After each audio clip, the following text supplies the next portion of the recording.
Assalamualaikum warahmatullahi wabarakatuh. Nama saya Syahril.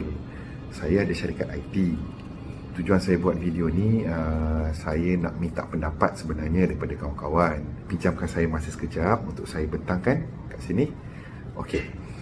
Bayangkan kalau barang-barangan yang kita ada ini boleh menjana pendapatan untuk kita. Contohnya, senang cerita, boleh disewakan lah. Okey, saya bagi 3 contoh. Contoh pertama, masa PKP, sepanjang PKP tu, saya konon-konon berangan nak bertukang lah. Berangan nak bertukang. Jadi saya beli mesin driller, saya ada mesin untuk nak potong kayu dan sebagainya. Tapi maklumlah sekarang ni dia tersadai je, tertinggal kat dalam store kat rumah tu. Kalaulah ada orang nak pinjam, saya tak keberatan nak bagi. Tapi kalau ada orang nak sewa, tentu-tentu saya boleh bagi. Apa? Sebab dia boleh menjana pendapatan untuk saya. Okey. Nombor 2, saya ada baju Melayu banyak macam-macam color. Kalau nak sewa pun boleh, tak ada masalah. Tapi kalau baju ni mungkin dia ada ukuran dia dan sebagainya kan. Tapi kalau samping, one size fits all, boleh je kalau nak sewa. Bukan saya pakai hari-hari pun. Jangan rosak dah lah. Okey. Nombor 3, saya ada set golf.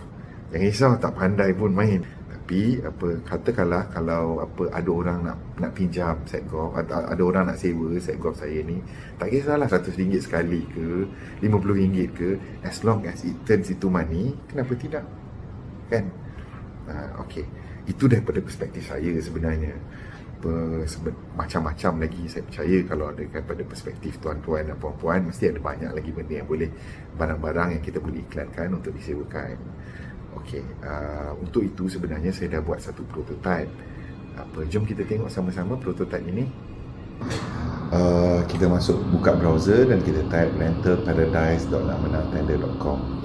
Jangan risaulah, nama Rental Paradise ni belum finalize lagi. Kita pakai je code name dia Rental Paradise lah. Kalau belum bagai member lagi, kita boleh masuk melalui credential Facebook, Google ataupun kita punya email dan sebagainya. Tapi untuk tujuan demo ini, kita masuk sebagai visitor biasa yang mana kita nak tengok apa ada kat dalam. Login. Bila kita dah sign in, kita boleh tengok explore marketplace, kita tengok how it works dan sebagainya. Dan kalau kita tengok the first item dekat sini, kita boleh tengok sebagai formats untuk fashion. Bawah ni ada samping, macam tadi yang kita cerita tadi, samping boleh sewa ataupun taksido. Saya punya masa kahwin lagi, masih baru lagi, saya rasa masih elok lagi. Tapi tiba-tiba saya kata minggu depan saya rasa saya nak bergaya sikit, saya tengok ada baju ni macam wak doyok ni. Jadi saya pun pakai saya tengok dia punya gambar dia, dan saya rasa nak rent. Saya tengok dia punya rental agreement dia macam mana. Lepas tu kita boleh ada juga boleh chat juga dengan owner, kita post tanya dan sebagainya. Kalau perempuan pula, as for women, lagi banyak lah spek mata boleh sewa, baju, blouse. Yang ini ni macam cantik je ni, mungkin orang kata dark scarf tu. Isteri saya belum pernah ada lagi dark scarf ni. Saya dengar mahal. Tapi katakanlah kalau ada orang nak sewa dark scarf ni, bolehlah. Kalau bolehlah kita sewa di sini.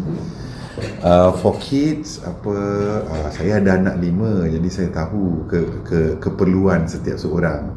Seorang ni kata bila birthday dia nak pakai Princess Arabella, birthday seorang ni nak pakai Princess Cinderella contohlah.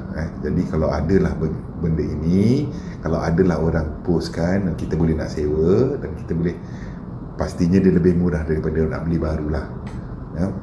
Tapi kalau kita tengok dekat sini, dia punya features yang ada. Kalau I would like to rent dekat sekitar kawasan Kuala Lumpur, ataupun saya nak filter harga-harga, berapa rating harga yang saya berkemampuan untuk buat benda ni. Lain di properties, katalah banglo. Ini biasa.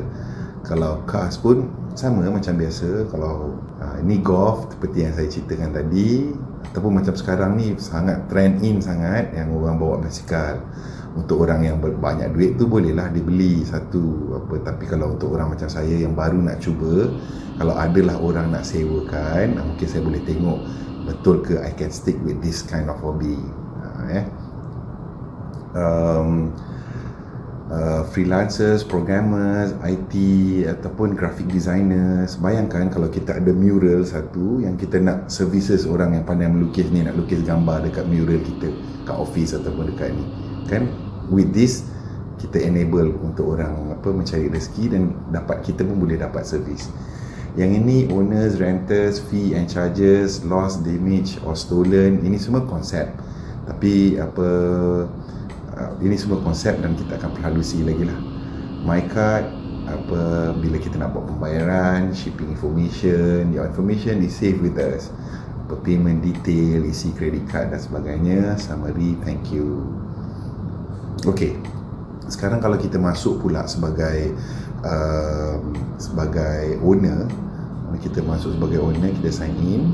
Dashboard pertama ni kita boleh nampak apa yang barang-barang, apa item-item kita dan ada orang tanya ke dan sebagainya. Orders, book, analytics dan juga earnings. Bayangkan apa kata kalau out of nothing barang-barang yang kita ada yang kita nak sewa ni, kita boleh jana dalam 500 sebulan. Mungkin kecil pada orang lain tapi besar pada saya ni, boleh lah kita pergi tengok wayang, bawa anak-anak pergi tengok wayangan. Contoh dah pakai topi. Ini tadi saya sewa, saya baru sewa tadi. Saya nak landaskan kepada empat persoalan utama lah. Nombor satu, do you think that this thing can work? Nombor dua, if you have any goods yang you rasa boleh menjana pendapatan, yang ada keperluan untuk orang lain sewa, do you think that you want to post that? Nombor tiga, kalaulah ada keperluan nak boleh pakai pada satu-satu masa itu apa, dan you tengok benda ini available dekat tempat dekat portal saya tu, dekat apps yang kita bangunkan tu, do you think that you akan sewa? Dan soalan terakhir, how can I make this thing better? Thank you so much, I really appreciate your time. Tujuan saya untuk buat benda ni adalah untuk sama-sama kita menjana ekonomi rumah. Assalamualaikum warahmatullahi wabarakatuh. Thank you.